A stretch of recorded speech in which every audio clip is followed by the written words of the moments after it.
I was listening to a speaker the other day who was talking about the fact that at this time of Christmas, when we are encouraged to rejoice, and that is a theme of the season, that sometimes we find that difficult. And so they said something that I thought was very profound. They said that when we are having trouble finding things to rejoice in, we can rejoice in God's reputation.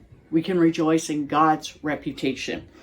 And as I was reading in the Psalms, I came across these verses that I think give us something that even if we just want to take these two verses and put them somewhere and to remind ourselves of God's reputation that we have to rejoice in, it would probably be helpful. Psalm 59, "But as for me, I will sing about your power.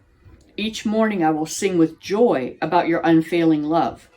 For you have been my refuge, a place of safety when I am in distress. O my strength, to you I sing praises. For you, O God, are my refuge, the God who shows me unfailing love."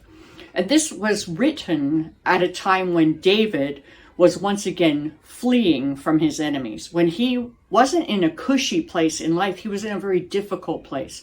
And yet as he thought about God's reputation, he mentions that he can rejoice in God's power or sing because of God's power, because of God's unfailing love, because God was a place of refuge and God was a place of safety for him.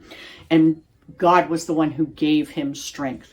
So I would encourage you today, think about God's reputation and what can we rejoice in? Just about that. If we have nothing else in the world, if there was no other blessings that we have, if there was nothing in our circumstances in which we could find joy, let's consider God's reputation and how we can rejoice in that.